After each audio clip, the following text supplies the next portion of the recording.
വെള്ളത്തിലൂടെ പടരുന്ന ഈ വില്ലനെ തിരിച്ചറിയാം. കോവിഡിന് പിന്നാലെ പുതിയ രോഗവ്യാപനം.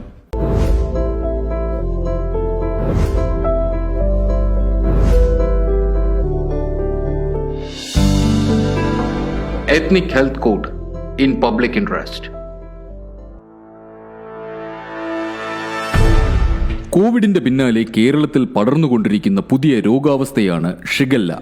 കോഴിക്കോട് ജില്ലയിൽ കണ്ടുപിടിച്ച ഈ മാരക ബാക്ടീരിയ വെള്ളത്തിലൂടെ പടരുന്നതായി കണ്ടെത്തിയിട്ടുണ്ട്.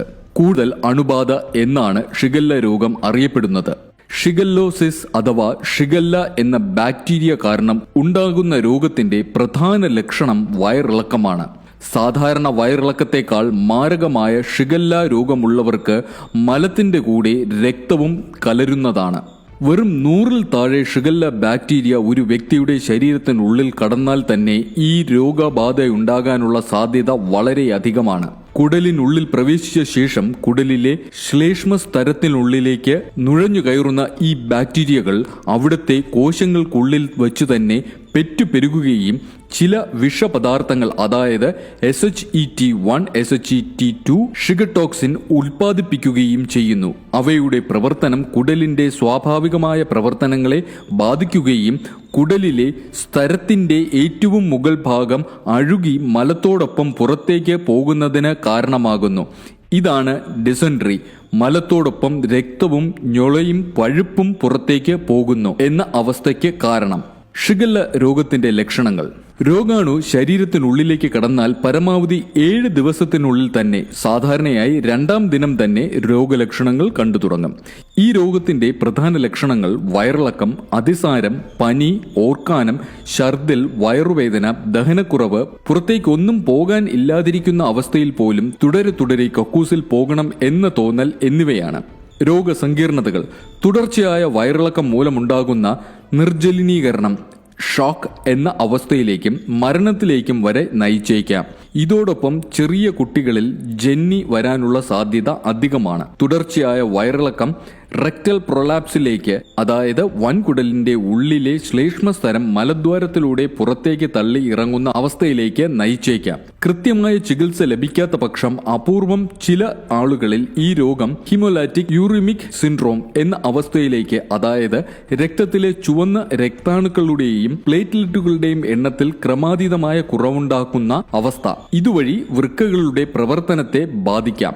മറ്റു ചിലരിൽ വൻകുടലിന്റെ ചലനശേഷി നഷ്ടപ്പെട്ട് അതിനുള്ളിൽ രോഗാണു പെറ്റുപെരുകി പൊട്ടി പഴുപ്പ് വയറ്റിനുള്ളിലേക്ക് ബാധിച്ച് പെരിറ്റോണിറ്റിസ് എന്ന അവസ്ഥയിലേക്ക് നയിക്കാം. പ്രതിരോധം. ഈ അസുഖത്തിനെതിരെ ഒരു വാക്സിനു വേണ്ടിയുള്ള ശ്രമം ലോകാരോഗ്യ സംഘടനയുടെ നേതൃത്വത്തിൽ നടക്കുന്നുണ്ടെങ്കിലും അത് ഇതുവരെ യാഥാർത്ഥ്യമാക്കപ്പെട്ടിട്ടില്ല. ഷിഗല്ലയുടെ പ്രതിരോധത്തിനായി വ്യക്തി ശുചിത്വത്തിനും പരിസര ശുചിത്വത്തിനും തന്നെയാണ് പ്രാധാന്യം നൽകേണ്ടത്. ഷിഗല്ല രോഗവ്യാപനത്തിന്റെ മുൻകരുതലുകളിൽ ഏറ്റവും പ്രധാനം ശുചിത്വമാണ്. ഇടയ്ക്കിടയ്ക്ക് കുറഞ്ഞത് 20 സെക്കൻഡ് നേരമെങ്കിലും എടുത്ത് സോപ്പ് ഉപയോഗിച്ച് കൈ കഴുകുക. മലിനമായ ഡയപ്പർ നീക്കം ചെയ്തതിനു ശേഷം അവിടം അണുവിമുക്തമാക്കുക. വയറിളക്കം ഉള്ളവർ മറ്റുള്ളവർക്ക് വേണ്ടി ഭക്ഷണം പാകം ചെയ്യാതിരിക്കുക. വയറിളക്കമുള്ള കുട്ടികളെ മറ്റുള്ളവരുമായി സമ്പർക്കത്തിൽ ഏർപ്പെടാതിരിക്കാൻ ശ്രദ്ധിക്കുക. തിളപ്പിച്ചാറ്റിയ വെള്ളം മാത്രം കുടിക്കുക. ഈച്ചകൾ രോഗം പരത്താൻ ഇടയുള്ളതിനാൽ അതിനെ അകറ്റി നിർത്തുക. ഒരാൾക്ക് രോഗം ബാധിച്ചു എന്ന് മനസ്സിലായാൽ അയാളിൽ നിന്ന് അകലം പാലിക്കുക. രോഗബാധിതർ ജലാശയങ്ങളിലും മറ്റും നീന്താതിരിക്കാൻ ശ്രദ്ധിക്കണം. ഷിഗല്ല രോഗത്തിന്റെ പ്രധാന ലക്ഷണമായ രക്തമോ കഫമോ കലർന്ന മലം കണ്ടാൽ ഉടൻ തന്നെ ഡോക്ടറെ കാണേണ്ടതാണ്. ഈ വിലപ്പെട്ട അറിവ് മറ്റുള്ളവരിലേക്കും ഷെയർ ചെയ്യൂ. Ethnic health code, forward to good health. ഈ വിലപ്പെട്ട അറിവ് നിങ്ങളുടെ സുഹൃത്തുക്കൾക്കും പ്രയോജനപ്പെടട്ടെ. ഈ വീഡിയോ ഷെയർ ചെയ്യൂ. നിങ്ങൾക്ക് വേണ്ട എല്ലാ ആരോഗ്യ അറിവുകൾക്കും എത്നിക് ഹെൽത്ത് കോഡിന്റെ ഫേസ്ബുക്ക് പേജ് ലൈക്ക് ചെയ്യൂ. ഫോളോ ബട്ടൺ ക്ലിക്ക് ചെയ്ത് സീ ഫസ്റ്റ് സെലക്ട് ചെയ്യാൻ മറക്കരുത്. എത്നിക് ഹെൽത്ത് കോഡിന്റെ എല്ലാ വീഡിയോകളും എല്ലായ്പ്പോഴും യൂട്യൂബ് ചാനലിൽ.